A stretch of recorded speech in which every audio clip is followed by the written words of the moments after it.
Querido público conocedor, qué gusto que nos acompañe el día de hoy, que nos permita entrar a sus hogares. Por supuesto, aprovecho para saludar a todas las personas que nos ven allá en Estados Unidos y en Canadá a través de la señal de Mexicanal. Y fíjense que hoy tenemos un programa súper especial. Y lo digo porque, bueno, a mí me encanta la historia y me encantará conocer mucho más acerca de la historia de este que es todo un personaje que pues ha trabajado en las grandes producciones, que ha estado pues siempre detrás, ha sido como esa mano clave de los musicales, de los grupos, de las canciones, de los programas, de películas. Uf, ya hasta me cansé de todo con lo que muchas generaciones crecimos. ¿Sabe de quién estoy hablando? Pues del señor Luis de Llano Macedo. Yo les pido un aplauso aquí a mis compañeros. Y de verdad que me da muchísimo gusto. No, es un placer estar aquí contigo, de verdad, me encanta, gracias. Pues comenzamos y ahorita comenzamos, pero muy bien con toda esta plática. Si me quieres porque soy virgen, elevado mi figura, sé que hoy no hay ataduras, porque hoy yo soy tan fuerte, me hieren tus reproches. Bueno, ya está aquí mi invitado el día de hoy y es Luis de Llano Macedo. Como le digo, bueno, un hombre que llama muchísimo la atención por todo lo que es, por todo lo que ha hecho, por todo lo que sigue haciendo, pero es que hay una raíz. Cuéntanos un poco sobre este libro, Expedientes Pop, donde nos cuentas pues desde que empieza la historia. Bueno, es una narrativa muy especial porque no es una novela, ni es una biografía, tampoco es una crónica, es como un espectáculo, el espectáculo de uno mismo, ¿no?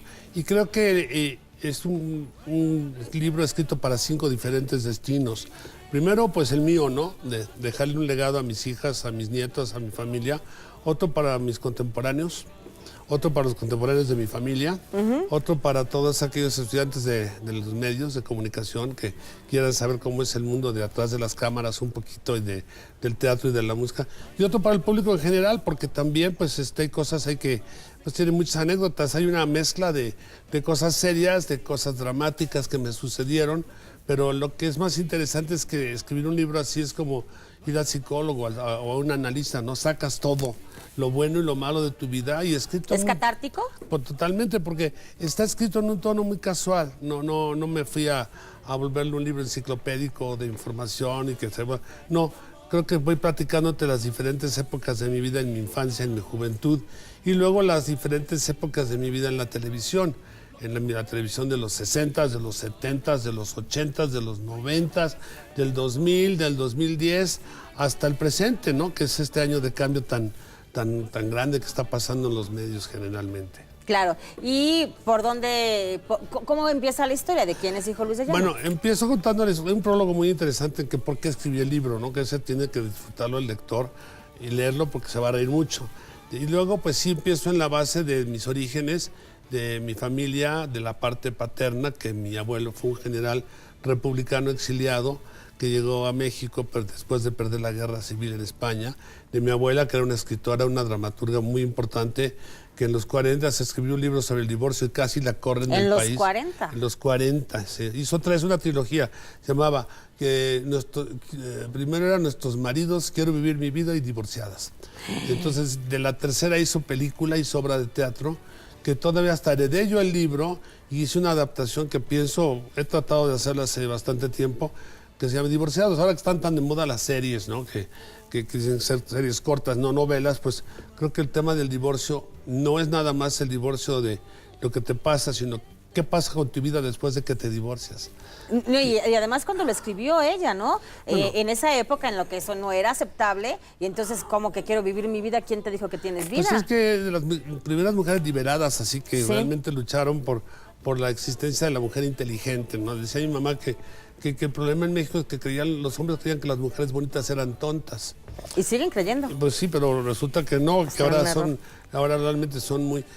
De alguna forma la mujer de ahora tiene otro rol diferente a la mujer de los 40 o a la mujer de mi juventud o a la mujer del presente, ¿no? Que es la que ahora pues ya no solo compite contigo, es tu jefa a veces. Así es.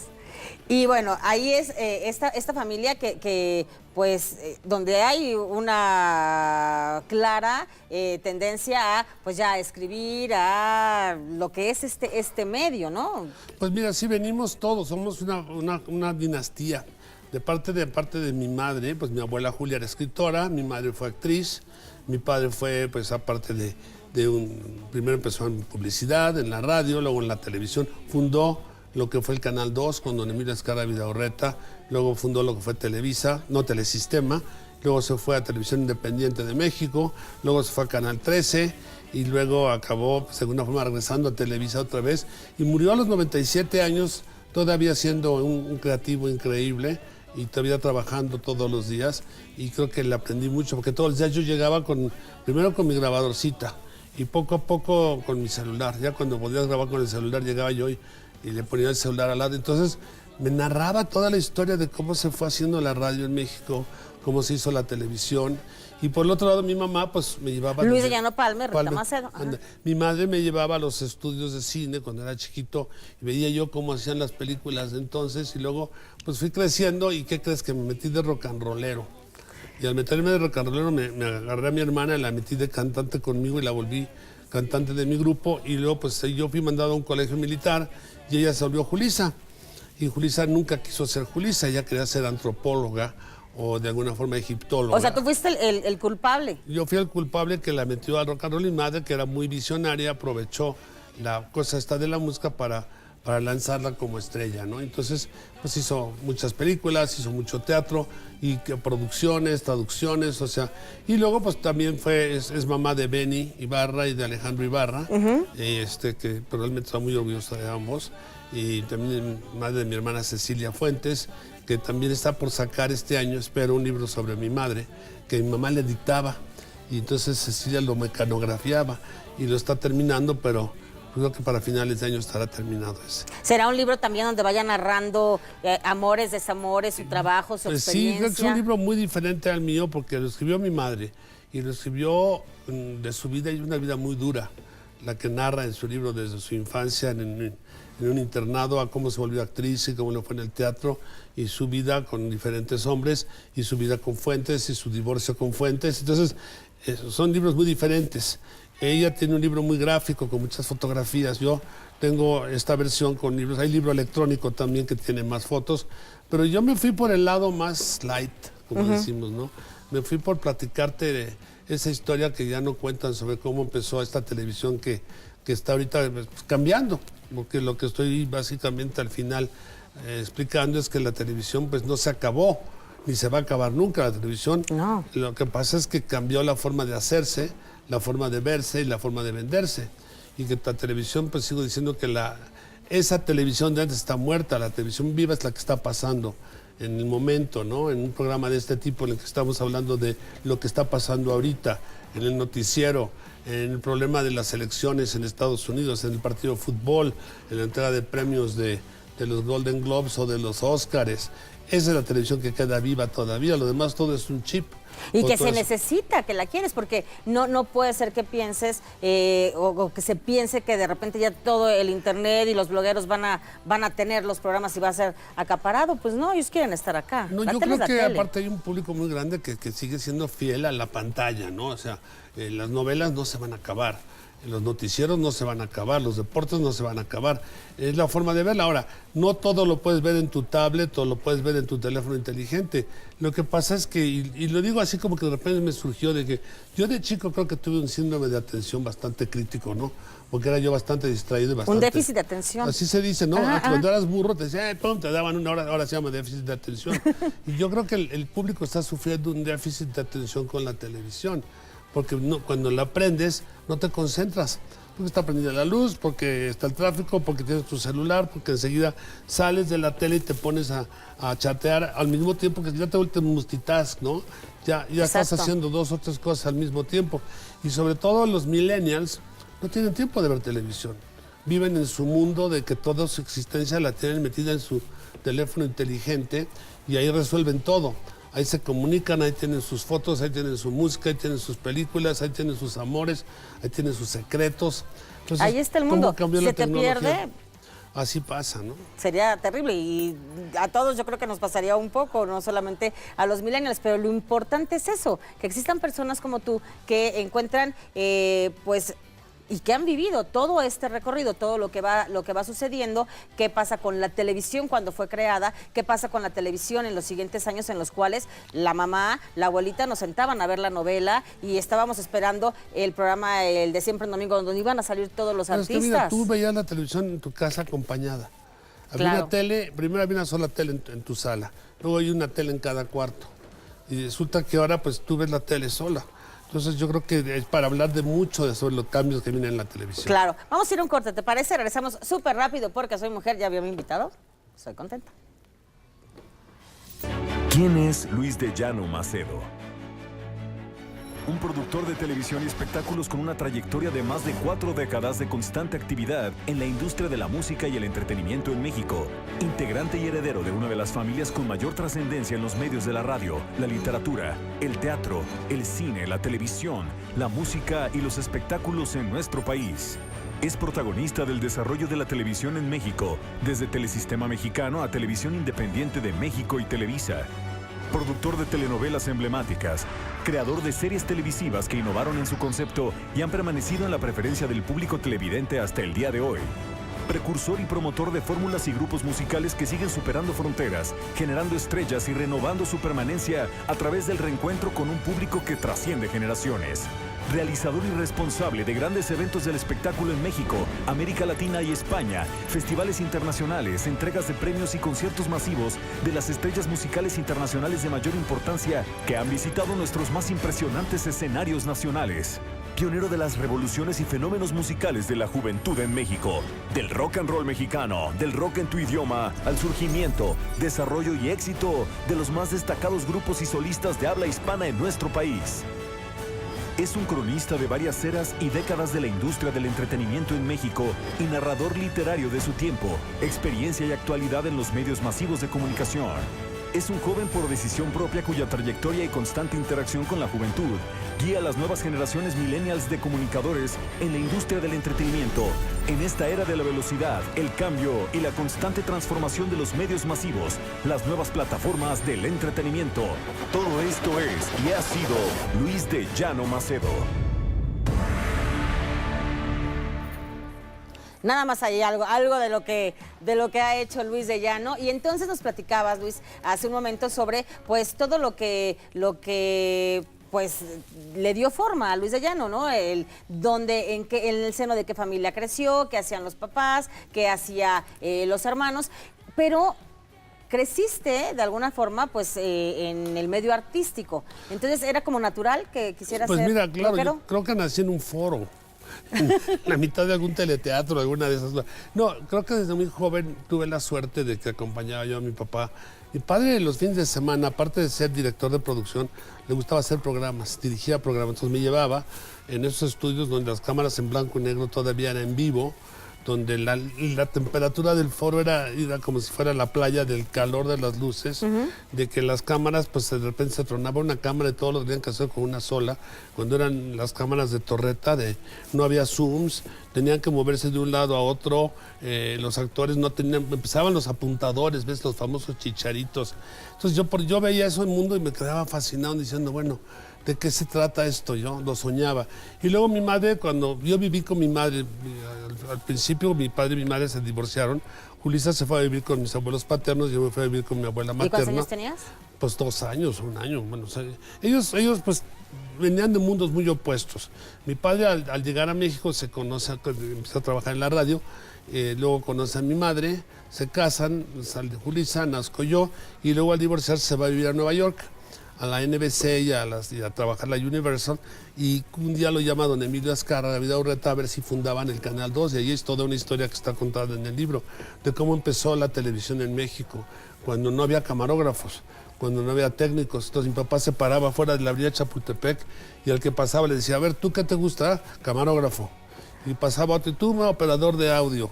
Y así formó todos los equipos. Así fue reclutando. Así fue reclutando técnicos que salían, los técnicos salían del Politécnico porque eran ingenieros, pero los demás que eran el staff pues no eran ingenieros, eran camarógrafos que tenías que hacerlos.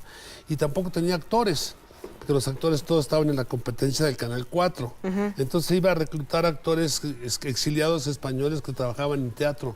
Entonces empezó a hacer los teleteatros. Y de ahí salió una tal Ofelia Guilmain o un tal Ángel Garaza. Entonces, todos esos actores españoles que empezaron, al final de cuentas, eran los maestros de los actores nuevos, que eran los que les enseñaban ahí mismo en la televisión.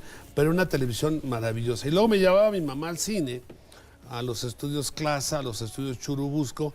Pues yo obviamente veía para arriba y para abajo luces, veía yo cómo era la parte de cine, cómo era la televisión. Y así fui creciendo hasta que me enamoré de la música de rock and roll, porque fui a un concierto de rock and roll y dije, yo quiero ser rockero. Y entonces me conseguí una guitarra. ¿Rockero es igual que rock and rollero? No. Rock and rolleros son aquellos de los 50s y 60s, finales de los 50s. Y los rockeros ya son más adelante. Los rock and rolleros hacían los covers de canciones americanas. Y Julissa y yo armamos un grupo y competimos en un concurso con los Hooligans, los de ¿te acuerdas de Agujetas de Color de Rosa? Y quedamos en segundo lugar. Entonces Julissa y yo pues tocábamos ya en los teatros, salíamos de gira hasta que un día mi papá dijo, se acabó, y me mandó al colegio militar. El colegio militar en Texas, pues... ¿De cuántos años? Pues de 15 años, 14, 15 años, hice mi grupo de rock, claro, ahí seguí completamente. Pero yo le digo a la gente que en mi colegio militar todos eran como Trumps, eran de ese tipo de tejano así, o Pattons, como ese general. Entonces, desde entonces ya sé más o menos para dónde va la cosa en esta Que no parte. son muy intelectuales ni nada. No, eran, digamos, los llamábamos WASP, White Anglo-Saxon Protestant. Y eran así gente muy cerrada, muy de extrema derecha. Entonces vienen años difíciles, no nada más para nosotros, sino para lo que es Estados Unidos.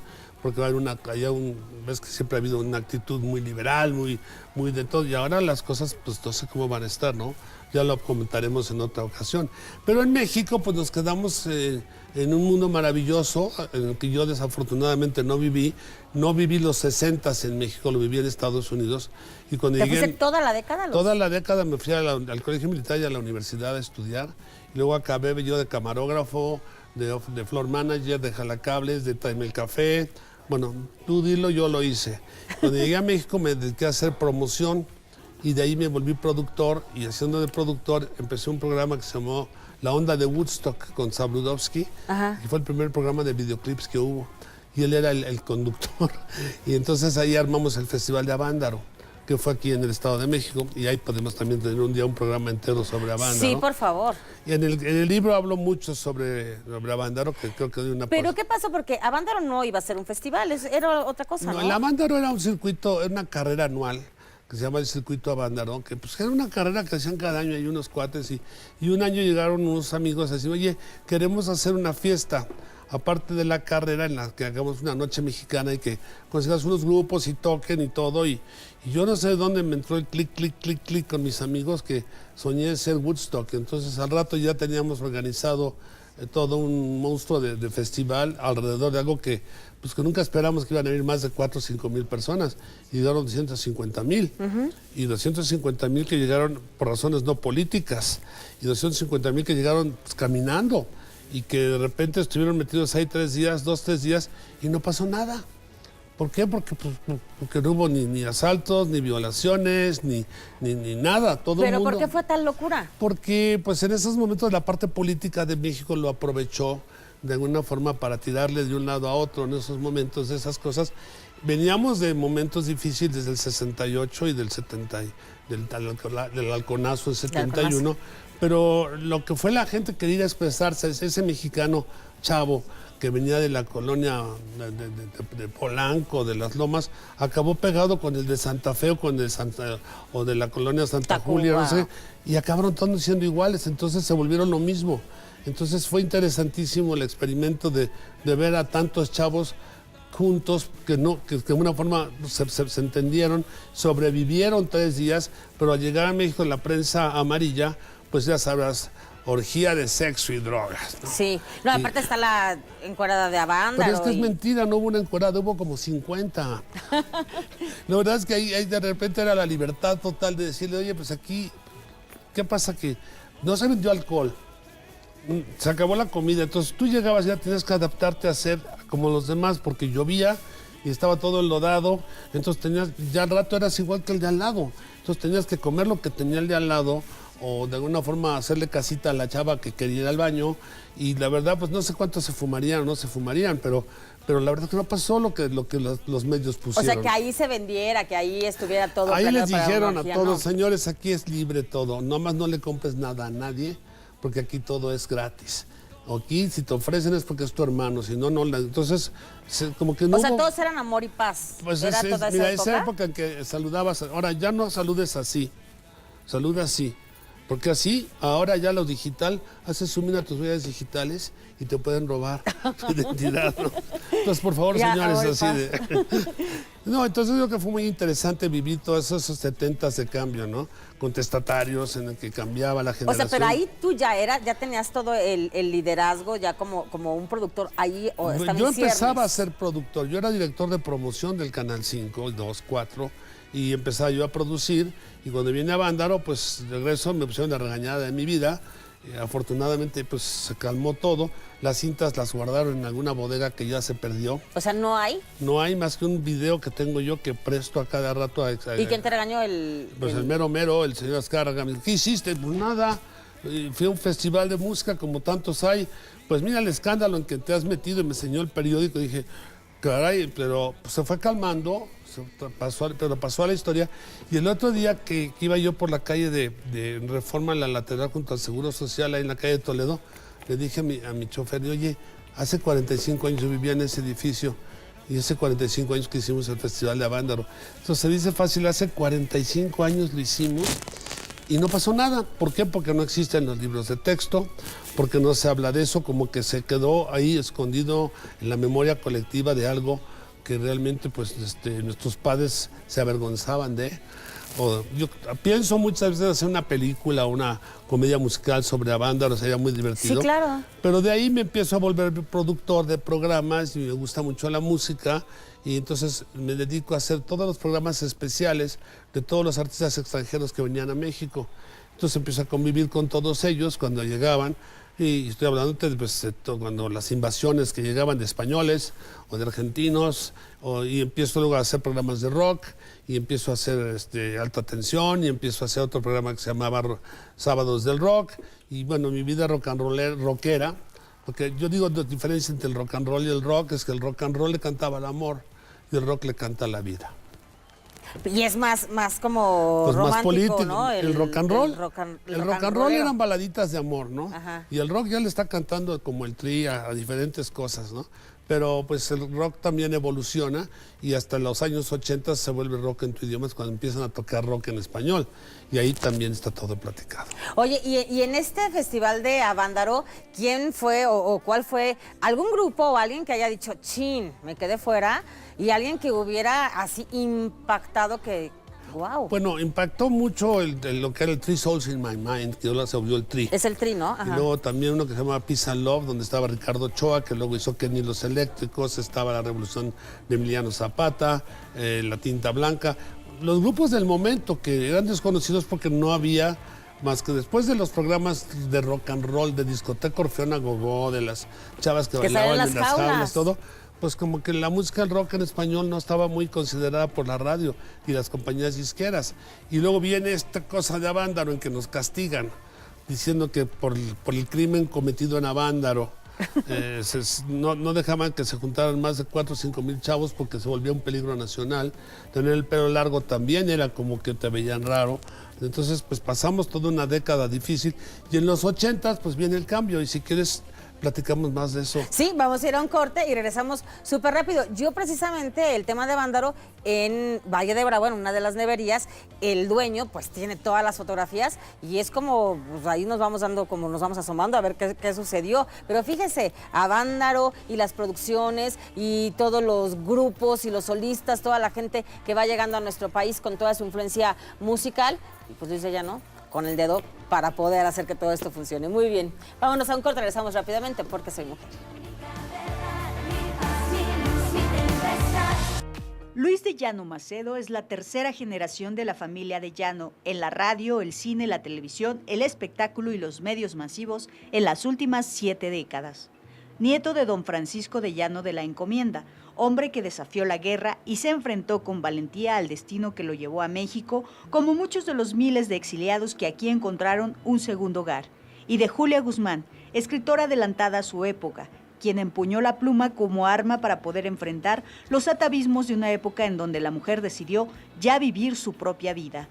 Hijo de don Luis de Llano Palmer, capitán del teatro, la radiodifusión, la televisión, un hombre fiel a sus principios y a su capacidad de crear y avisorar el futuro. Y de Rita Macedo, mujer, actriz y productora, una gran mujer y diva de la pantalla plata. Luis de Llano nace atrapado entre dos siglos y bajo la influencia de la era de la información masiva, la globalización, la velocidad informática, la música y sobre todo el mundo del espectáculo y la televisión. Desde su infancia siempre fue un niño muy inquieto. En su juventud rocanrolera formó un grupo al lado de su hermana Julisa, en donde fue rebelde sin causa. Estudió en una academia militar y vivió en la dorada California en plena era del Flower Power y la búsqueda de nuevos estados de la mente a través de las drogas psicodélicas. Figura clave del suceso de Avándaro, que derrumbó las torres gemelas del rock cuando la juventud perdió la inocencia. Protagonista del desarrollo de la televisión desde el Telesistema Mexicano y Televisa, del desarrollo de la música y el entretenimiento de varias generaciones juveniles, desde los años 70, 80 y 90, de Cachún Cachún Rarrá a Videocosmos, de alta tensión a música futura, de Alcanzar una estrella a Atrévete a soñar, de la Expo Universal Sevilla 92 a Miss Universo y las visitas papales, de la primera transmisión satelital a todo el planeta en el Mundial de Fútbol México 70, hasta el momento en que las tribus mediáticas convirtieron al mundo en un espacio cada vez más accesible a través de la red de redes, que hizo del celular un gadget omnipotente, cuando el fenómeno de la soledad online nos cambió para siempre. Protagonista del surgimiento y la reivindicación de productos musicales, como Timbiriche, del nacimiento y éxito de la telenovela producida por y para jóvenes, de la llegada de los grandes eventos masivos de la música pop, las grandes entregas de premios musicales, a la belleza, el cine y la televisión, y los impactantes festivales musicales, resaltando siempre que la juventud no depende de la edad, sino que es un estado de la mente, pues ser joven es una decisión propia y es por ello que ha tratado de compartir con la juventud de distintas generaciones la búsqueda de la verdad como una actitud de vida. Él es Luis de Llano Macedo y hoy está con nosotros en Porque Soy Mujer.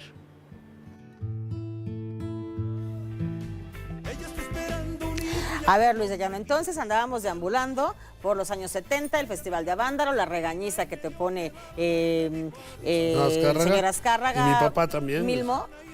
Milmo, sí.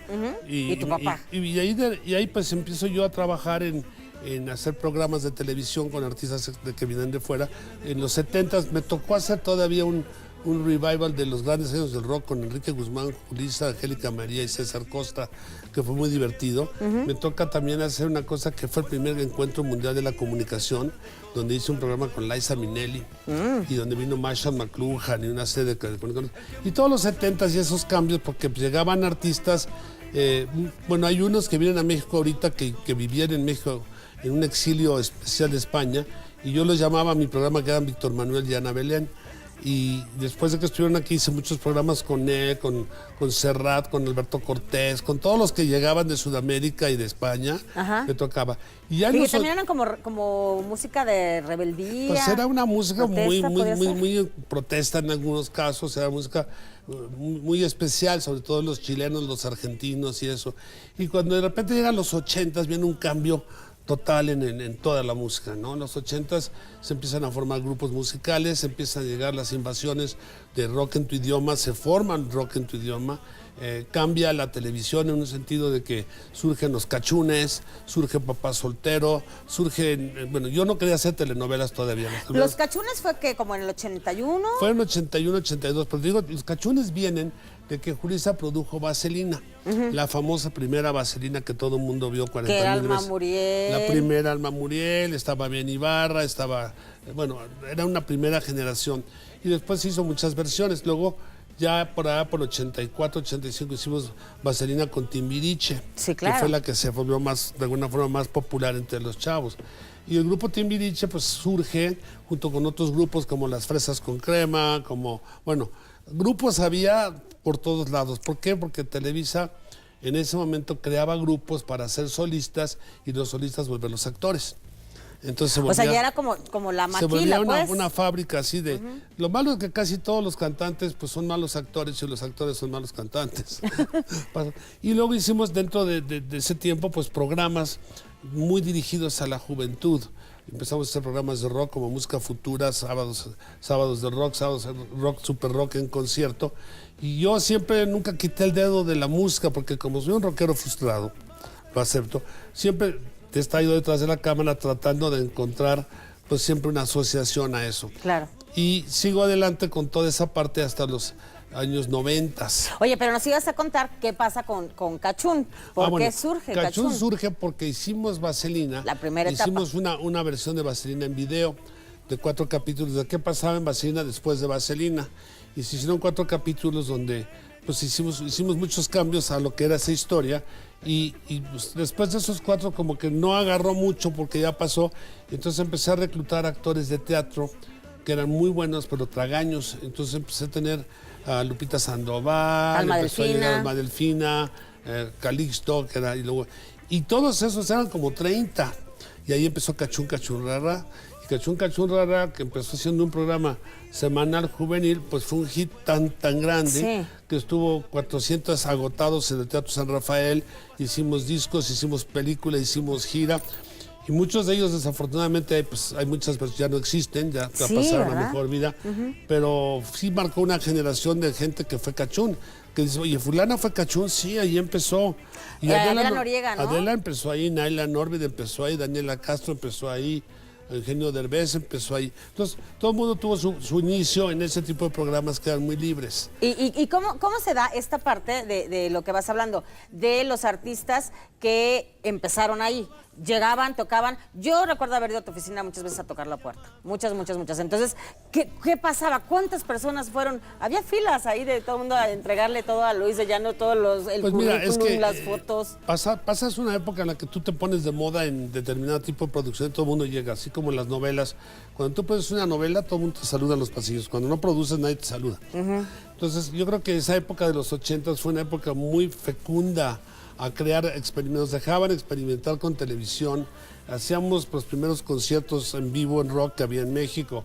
Y había necesidad de crear artistas porque las novelas, pues había los programas de comedia que eran los típicos de los polivoces o los programas ya muy establecidos como Ortiz de Pinedo y eso.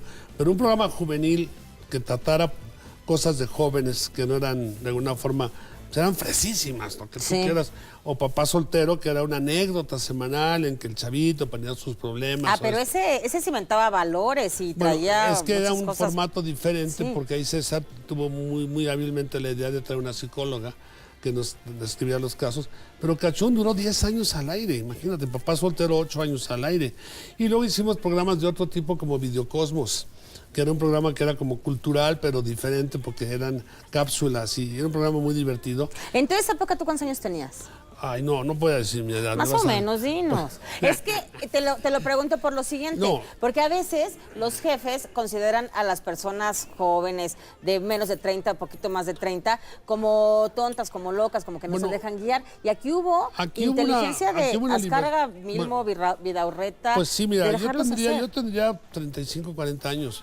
Y aparte era una época en que, pues obviamente, sí nos dejaban experimentar porque Sí. hacíamos una televisión que vendía y que se hacía muy padre. Y cuando me preguntan mi edad, voy a ser muy honesto de mi edad. Dice, oye, ¿cuántos años tienes? Digo, mira, te lo voy a poner así. Cuando yo me casé por última vez, me quité 5 años de encima. Y luego adopté 2 niñitas y me quité 10. Y luego escribí un libro y me quité 6. Voy a cumplir 70. No, voy a cumplir 50. Entonces yo creo que la edad, como decíamos hace un rato, la edad es una enfermedad que se adquiere, o sea, la juventud es una enfermedad que se adquiere por contagio y se cura con los años y yo no me quiero curar. No. Entonces creo que hay que seguir creando. Entonces los 80 fue la incubadora creativa más interesante del mundo, donde se hicieron las cosas, bueno, imagínate, en 86 hicimos los videos del Mundial, que corrían aquellos cuates por los estadios, ¿te acuerdas? Por todas partes. En los 80s hicimos los primeros conciertos masivos que se habían hecho así en televisión.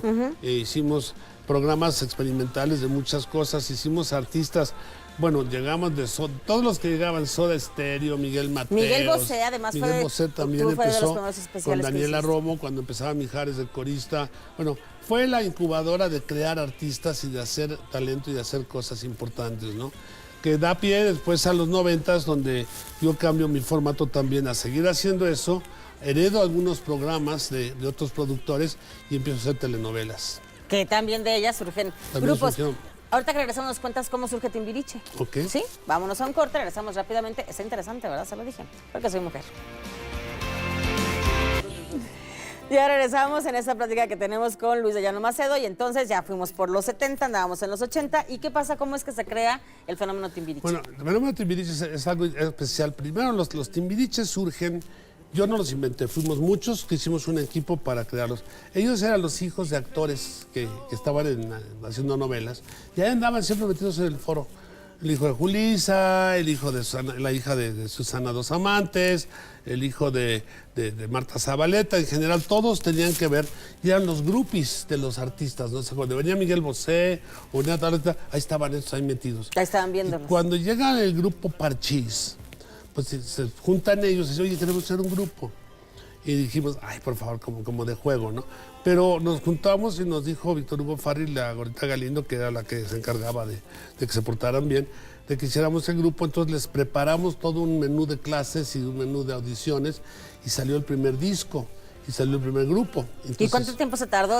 Porque fue muy rápido. Vino Enrique Llana, después vino Parchís y... Bueno, pues de repente rapidísimo los Timbiriche. Timbiriches como que se identificaron con toda una generación Sí. que de repente creció con ellos. El Así fenómeno fue. Timbiriche viene de que digo, Benny, oye, es que ¿qué edad tienes, Benny? Entonces ahorita Benny haciendo El Hombre de la Mancha a los 45 años, 44 años. Todos crecieron con una generación que ahora maneja el país. Es que es de los pocos grupos que se van quedando, que van creciendo, porque los otros fueron grupos infantiles, musicales infantiles, como hay actores y actrices infantiles y no más. Pero ellos tuvieron esa capacidad, obviamente, por parte de toda esa producción, para continuar y para que las generaciones nos identificáramos con ellos a los 10, a los 15, a los 20. Es que fueron creciendo, entonces cuando crecían cambiábamos. En lugar de acabar con el grupo, se sustituían. Entonces iba Benny, entraba fulano, Capetillo, iba fulano. Hubo 5 generaciones de Timbiriche. Uno se quedó hasta el final, que fue Diego Schoening. Diego. Y de Timbiriche, pues, ¿qué pasó? Que se volvió a la música, que toda esa generación que creció con ellos, por tanto, pues se volvió el tema de sus bodas, se volvió el tema de identificación de los conciertos. Cuando vienen ahora los reencuentros de todos esos grupos desechables que tanto criticaban, son los que llenan los auditorios ahora. O sea, no son desechables, y se y demuestra. tú lo conociste después cuando hicimos Conceptos. Claro. Que Conceptos ya viene en los 90s, en donde teníamos una escuela para ser artistas musicales. Y además era una escuela y donde se nos exigía y se nos enseñaba muchísimo. Susan Crowley, que nos daba clases de historia del arte, y María Prado, y teníamos que ser súper disciplinados. Nada de que, sí, es que vivimos de glamour, ajá. Bueno, y aparte... Al suelo, 20,000 Pero lo que sentadillas. tenías es que aparte de que te enseñaban, tenías shows constantemente. Así es. O sea, Televisa usaba a los grupos de Conceptos en todos sus eventos, para sus publicistas, para sus eventos de Navidad. O sea, los fogueábamos. Todo el tiempo estaban trabajando. De ahí surge Cabá, de ahí surge también parte de lo que Mestizo, Garibaldi, OV7. Entonces era una fábrica de talentos que de ahí salían, bueno, Mestizo, de ahí se volvieron actores muchos de ellos. Garibaldi, pues hasta el Señor de los Cielos tenemos ahí un Garibaldi. Bueno, de ahí salen Pati Manterola. Bueno, era una escuela de talento muy bien llevada, muy bien hecha, y pues con el tiempo obviamente pues, van cambiando las cosas, cada quien se va dedicando a lo suyo. Lo que yo quiero decir de todos estos grupos es que todos crecieron y se volvieron sus propios productores. Y ellos tienes chambeándole todavía y sacando todavía cosas, y creo que pues ahora con esta cosa del retro, de que nos gusta la nostalgia y nos gusta ir a, pues vamos a verlo si vivimos nuestra vida, ¿no? Sí. De cómo era. Entonces todos los 90s ahora están, los 80s y 90s están de moda. Y nos gusta Y ir a las eso. nuevas generaciones juran que descubrieron una canción que era de nuestros tiempos. Yo lo que me preocupa actualmente es como ya no hay programas juveniles, ni musicales, ni infantiles, ¿qué van a cantar nuestros hijos dentro de 10 años? ¿A quién le van a cantar? ¿Van a seguir cantando canciones de Disney o canciones de Nickelodeon? ¿O dónde está ese talento que crece Es con que ellos? falta toda esa fábrica donde se iban haciendo esos artistas, porque además uno llegaba, cuando tocabas la puerta, cuando te la abrían ahí en Conceptos, llegabas con el sueño de ser un gran cantante o un artista, en el caso de El Sea. Y cuando te iban preparando también teníamos como esos piquetitos de emoción, y era cuando, por ejemplo, cuando nos tocaba cantar la experiencia religiosa con Enrique Iglesias, ¿no? Ahí Bueno, es que era aplaudiendo. realmente el semillero, era el establo, semillero de Eso talento era. más grande que había. Y luego surgen artistas que ahora son artistas que estuvieron en el coro de las estrellas. Dices, oye, fulana cantaba en el coro cuando empezó, sí. Y te da mucho gusto ver que crecieron muchos. Y sí extraño que no exista ya esa continuidad de hacer talento. Porque no podemos hacer talento nada más para telenovelas. Había de todo. Porque la Entonces, música además es la que está presente en todo, es la que nos recuerda sigue estando. momentos. Bueno, y aquí entonces viene la pregunta obligada. Si tú eras parte de esa maquinaria, parte fundamental de esa maquinaria, que viene para Luis de Llano, que es Bueno, ¿qué lo que esperamos pasa es de él que en los próximos años? el año pasado yo era todavía ejecutivo en Televisa como vicepresidente de programación musical. ¿Por qué crees que se acaban los programas musicales? Entonces, al acabar esos programas musicales, pues me dice, oye, pues qué padre, qué buena onda, muchas gracias. Entonces yo, pues me jubilo después de 45 años estando ahí y me formo mi propia compañía productora y productora creativa de contenidos y sigo trabajando en Televisa y trabajo en Unicable y hago el programa de Susana Zabaleta y sigo todavía en la búsqueda de talento, de búsqueda creativa, de conceptos y de ideas para hacer programas. Creo que lo interesante es siempre ir a buscar y cambiar y no quedarte encajonado en lo mismo. Nunca fui novelero más que 11 novelas que hice o 12 novelas que me tocó, que la verdad nunca fue mi fuerte. Sí tuve la Pero que suerte. fueron exitosísimas. Ah, no, pues tuvieron la suerte de hacerlo y espero todavía ahora con este nuevo proyecto de que estamos haciendo series cortas, el poder hacer un par de series cortas o ya telenovela en sí, como que ya telenovela ya no la aguanta el tiempo. La gente ya no tiene tiempo de sentarse a ver una novela. Pero como la era serie antes. sí. La serie sí. ¿Y musical? ¿Algo retro? Bueno, yo estoy haciendo un programa ahorita, aunque no lo creas, se llama Leyendas RMS, en la que estoy haciendo yo la narrativa de los grupos y del stock que tengo de Televisa, como todo lo que hay de Timbiriche o todo lo que hay de Garibaldi, todo, hago programas y digo, bueno, les voy a contar la historia y platico y los entrevisto, nada más que algunos rockeros que traigo ya son las momias de Guanajuato. Entonces, los llevo, los entrevisto, les platico y hacemos toda la edición con un locutor en off y yo narro la historia, la entrada y la salida y es algo muy divertido que me motiva mucho. Pues divertido, motivante, como ha sido pues también esta entrevista. Aquí está el libro porque se quedaron. Mira, la intención de invitarte, y te lo comenté al principio, es que yo te vi en 2 entrevistas y yo decía, pero es que le falta tiempo porque nos quedamos con ganas. Pues sí, por eso acá es el programa completo, pero aún así nos pero falta. te lo agradezco mucho y ya verás que compartir esto contigo es importante. Con el público es un libro que de veras que todos tenemos que de alguna forma saber la verdadera historia que hay detrás de todo lo que te imaginas que es la televisión y aquí hay una parte de ella. Un gusto platicar contigo, Luis de Llano Macedo, un gusto que nos compartas pues lo que estás haciendo. Estaremos también muy pendientes porque una mente creativa pues jamás se acaba Muchas y siempre, gracias. Y que siempre tú está creando. sigas haciendo programas y no dejes de ser la tele, lo haces muy bien. Muchísimas gracias y a ustedes, público conocedor, también yo les agradezco y les dejo con todo mi cariño un beso, un abrazo y un gran aplauso porque soy mujer. Gracias.